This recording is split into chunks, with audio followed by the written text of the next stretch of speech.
자, 오늘 말씀의 제목을 다 같이 한번 말해 봅시다. 가나의 혼인 잔치 비유. 오늘 예수님의 첫 번째 기적인 가나의 혼인 잔치가 어떤 의미를 가지고 있는지 한번 알아볼 수 있도록 하겠습니다. 오늘 2장 1절에 보니까 사흘째 되던 날 갈릴리 가나의 혼인 잔치가 있어서 예수의 어머니가 거기 계셨다라고 이렇게 이야기했습니다. 사흘째라는 것은 그 앞에 보면 예수님이 나다나엘을 부르고 난 다음에 사흘이 지났다 이 말입니다. 나다나엘의 사건이 있고 난 다음에 사흘이 지났을 때, 이 가나라는 이 말은 카나라고 해서 헬라어로 갈대라는 뜻이거든요. 갈대 높이 있는 지역을 말합니다. 근데 가나가 어디냐면 여기에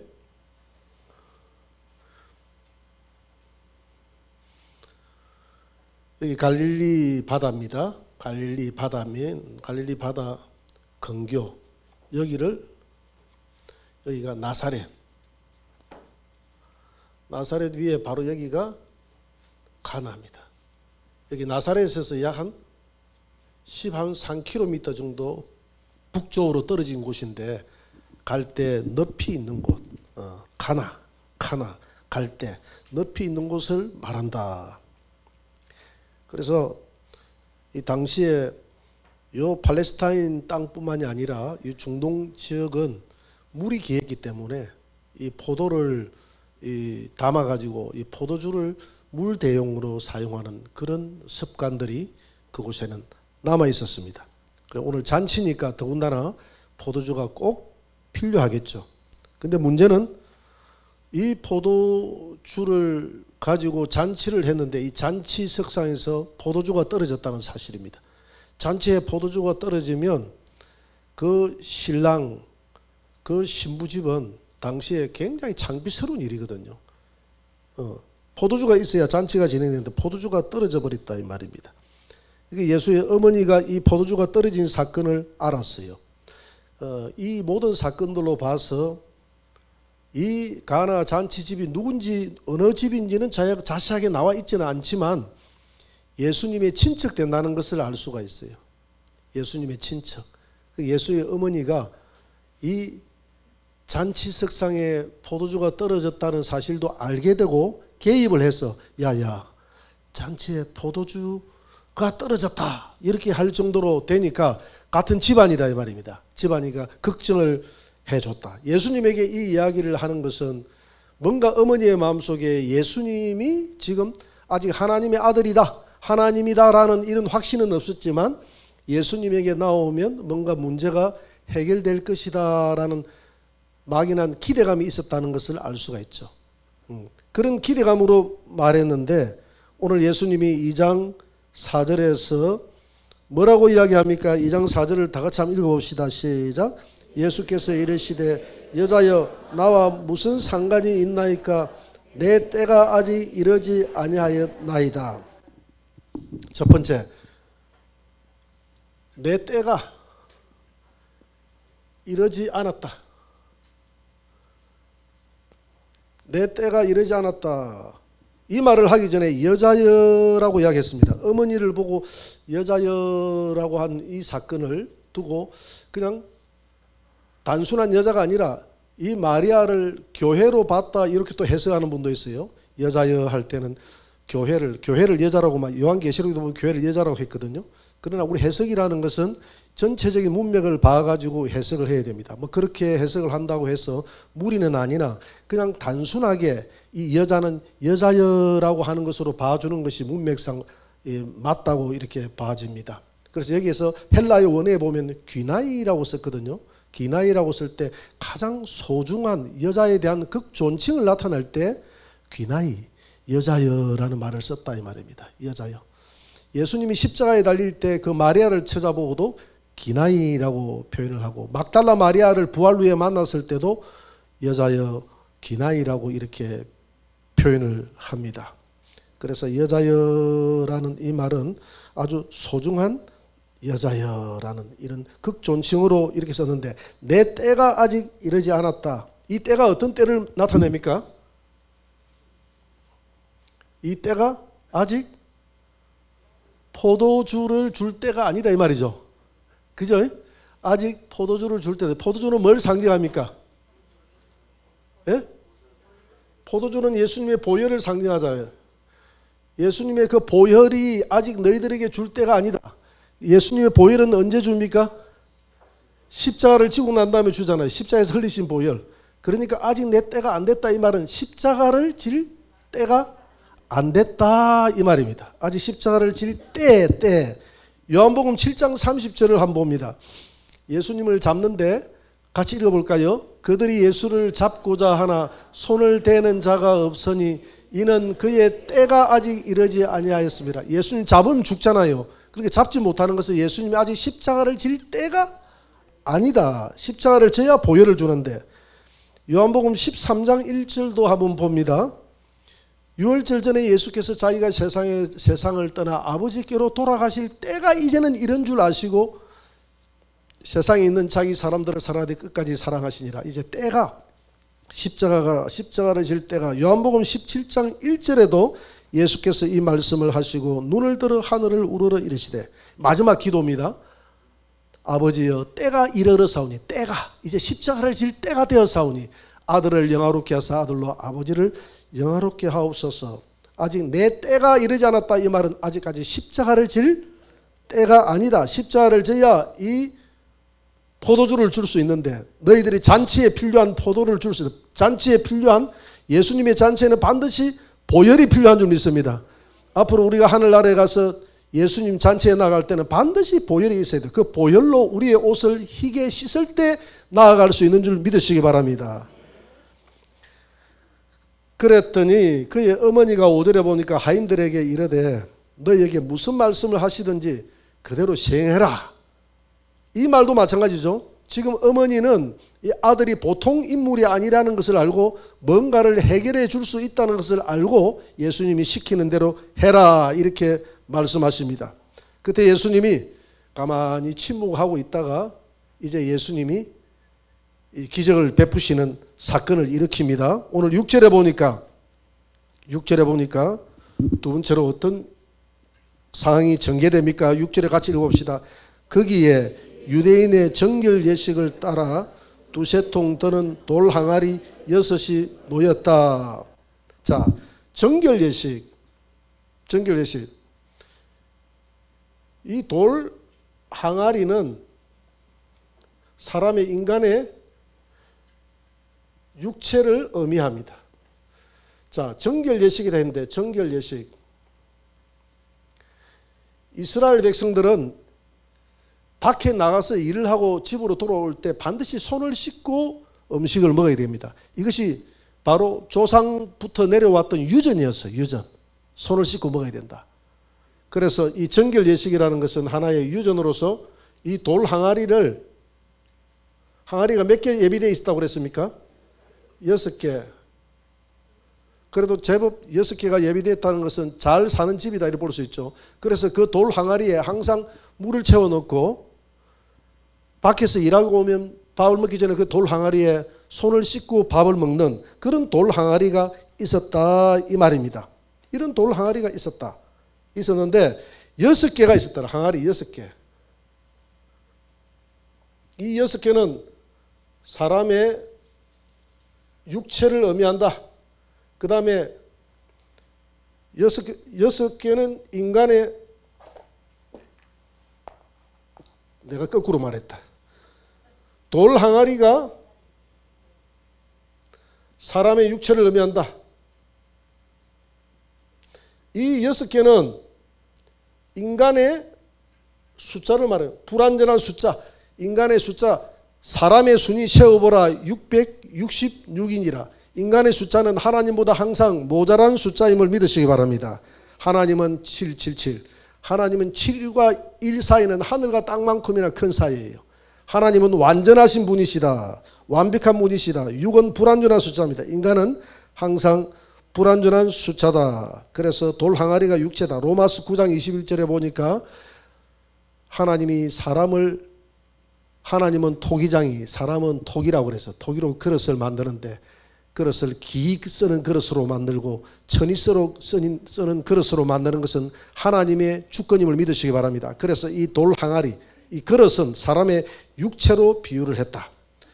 이 6이 있는데 이 6에다가 오늘 2장 7절 한번 봅니다. 2장 7절에 뭐라고 이야기합니까? 다 같이 시작. 예수께서 그들에게 이르시되 돌 항아리에 물을 채우라 하신즉 아기까지 채웠다. 자, 돌 항아리에 물을 채웠다. 이 물은 뭘 의미하나? 물은 율법을 의미한다. 자, 율법. 아기까지. 자, 여기에 그림을 한번 그려볼게요. 이 돌 항아리가 있다. 돌 항아리에 사람 육체라고 그랬어요. 여기까지 꽉 채웠다는 것입니다. 자, 물이 꽉 채웠다 이 말은 물은 하나님의 말씀인 줄 믿습니다. 무슨 말씀이다 그랬죠? 율법의 말씀이다. 율법이 꽉 찼다는 겁니다. 여러분, 율법이 꽉 차야 예수님의 포도주의 때가 된 줄 믿습니다. 율법이 꽉 차야 포도주의 때가 됐다 이 말입니다. 물은 바로 예수님의 율법을 의미한다. 갈라디아서 4장 4절을 한번 봅니다. 다 같이 시작. 때가 차임에 하나님이 그 아들을 보내사 여자에게서 나게 하시고 율법 아래에서 나게 하신 것은, 여기서 여자라는 것은 언약의 자손을 말합니다.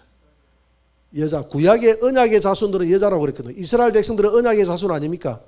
그래 이스라엘 백성들을 가리켜서 하나님이 내 딸아, 시온의 딸아 이야기했고 여자여라고 이야기했거든요. 그래서 여기서 때가 참에 여자에게서 났다 이 말은 마리아에게서 났다 이런 뜻보다는 바로 언약의 자손이에요. 마리아는 언약의 자손의 마지막 자손입니다. 여자의 후손이 내 머리를 밟을 때 여자는, 구약에는 이 여자는 바로 교회를 의미하고 언약의 자손을 의미하는 거예요. 언약의 자손에게서 때가 참에 하나님이 그 아들을 보내사 언약의 자손에게서 나게 하시고 율법 아래에 나게 하신 것은 율법 아래에 있는 자들을 속량하시고 우리로 아들의 명분을 얻게 하려 하심이라. 이제 율법의 시대가 꽉 찼다 이 말이면, 때가 참에 이 말은 율법 시대가 꽉 차서 이제 복음 시대로 넘어간다는 그런 의미가 있는 거예요. 그래서 꽉 채우니까 이 물이 변해서 뭐가 됐다 그랬죠? 포도주. 포도주는 이 뭘 의미합니까? 새 포도주예요. 새 포도주는 뭘 의미합니까? 새 포도주는 새 주머니에, 새 포도주는 바로 복음인 줄 믿습니다. 앞에 했던 헌 포도는 뭡니까? 헌 포도. 헌 포도주는 예? 율법을 의미하죠. 율법. 그러니까 헌 포도주와 묵은 포도주. 묵은 포도주는 율법을 의미하고 이 물도 율법을 의미하고, 그러니까 물과 지금 묵은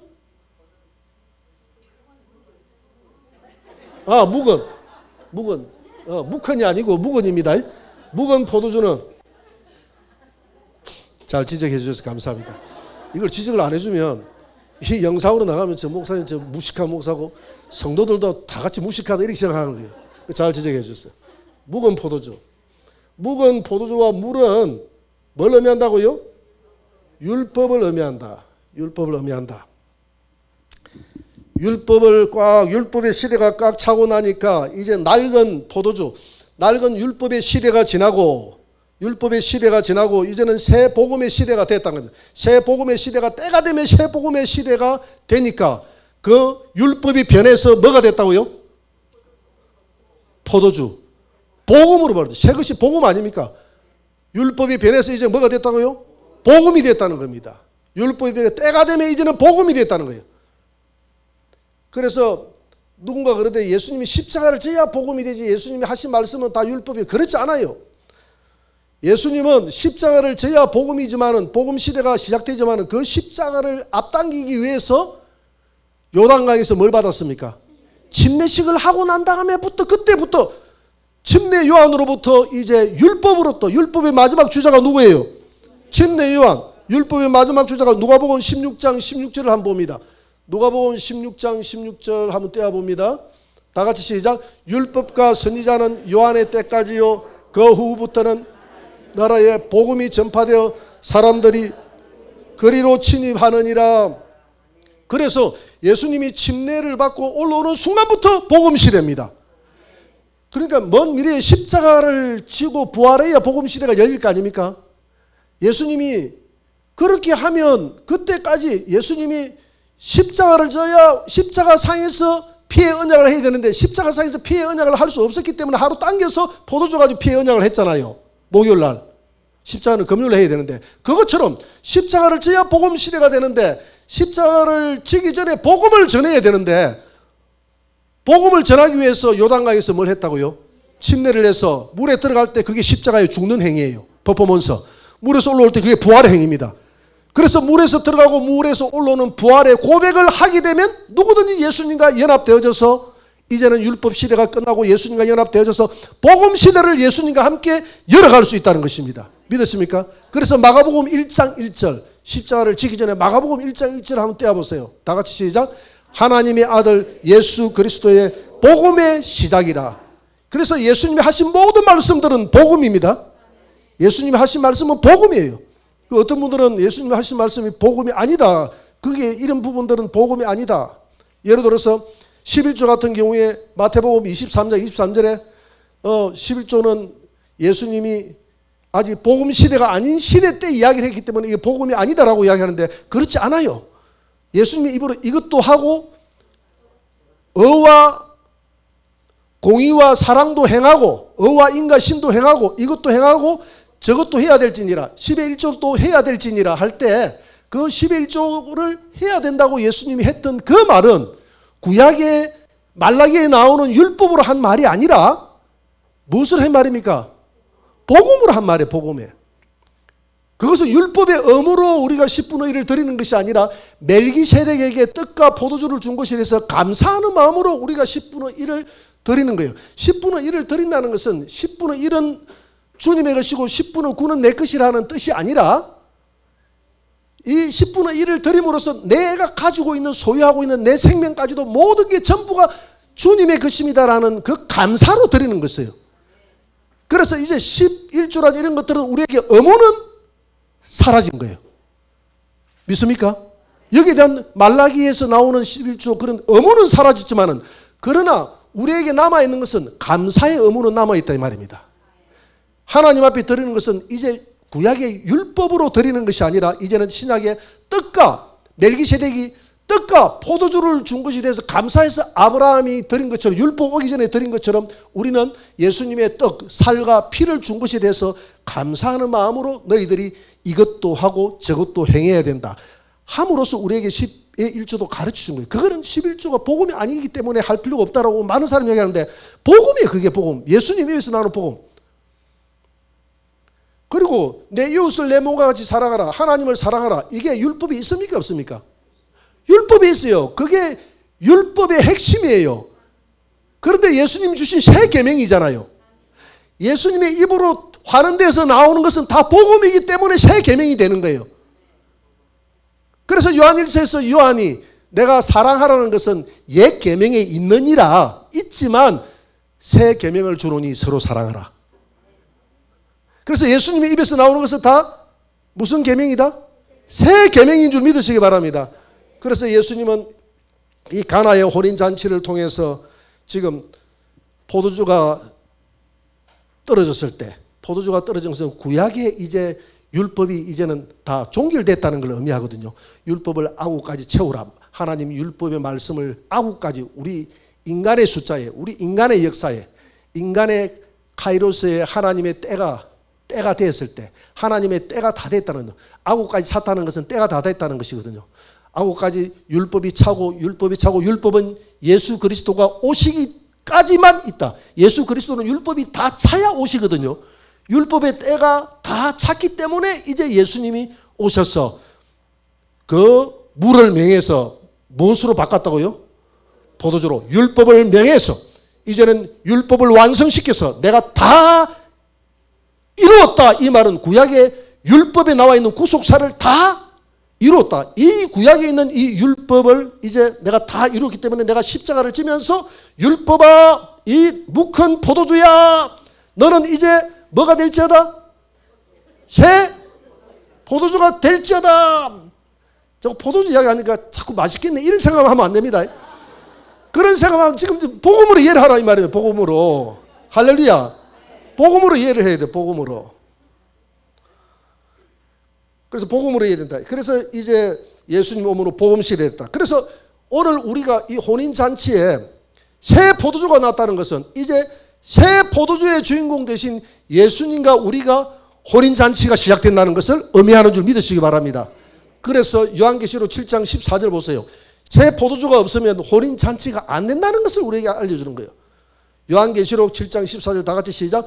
내가 말하기를 내 주여 당신이 아시나이다 하니 그가 나에게 이르되 이는 큰 환난에서 나오는 자들인데 어린 양의 피에 그 옷을 씻어 희게 하였느니라.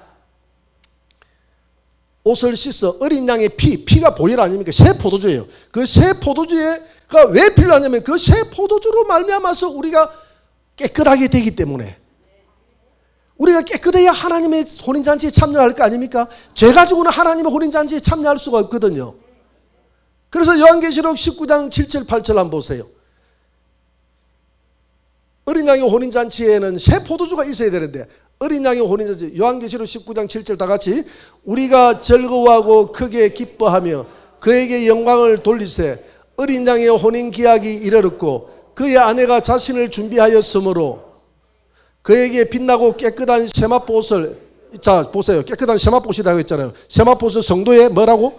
옳은 행실이라. 이 깨끗한 세마포옷을 요한계시록 7장 14절에 보니까 성도들이 이 피에 그 옷을 씻은 옷이 세마포도 아닙니까? 피에 예수님의 보혈에 씻어가지고 나아가야 혼인잔치에 참여할 수 있다 이 말입니다. 그러니까 포도주가 떨어지면 혼인잔치를 못하는 거예요.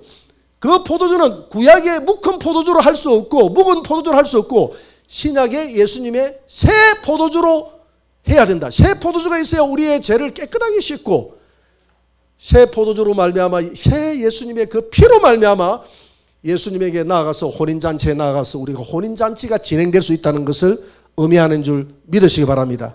그래서 지금 이 가나의 혼인잔치는 바로 구약의 시대가 끝나고 신약의 시대가 시작되어져서 신약의 주인 되신 신랑 되신 예수님과 함께 뭐가 있어야 된다? 새 포도주가 있어야 된다. 새 포도주는 뭘 의미한다고요? 예수님의 보혈, 예수님의 보혈을 의미한다.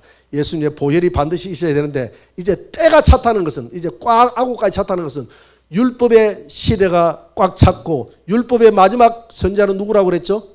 침례 요한의 때까지 율법의 마지막 선지자는 침례 요한의 때다. 누가복음 16장 16절 이거죠. 그죠? 율법은 침례 요한의 때요. 이제부터 침례 요한은 가고 어디에서 침례 요한은 떠났습니까? 침례 주고 요단강에서 침례 주고 난 다음에 침례는 뭡니까? 바로 예수님을 십자가에 못 박고 예수님을 끌어올리잖아요. 그게 십자가예요. 십자가이기 때문에 그 다음부터 물의 퍼포먼스에서 나와가지고 예수님이 하신 모든 말씀은 다 뭐라고요? 복음이라. 예수님이 하신 말씀은 다 복음이다 이 말이에요. 율법에 있는 것을 말해도 그게 복음이에요. 복음. 할렐루야. 그래서 마가복음 1장 1절에 이제부터 복음의 시작이라. 그리고 마가복음 1장에서 뭐라고 이야기했습니까? 복음을 믿어라. 1장 14절 15절 오니까 제일 먼저 입성으로 하신 말씀이 복음을 믿어라 라고 이야기했지 않습니까?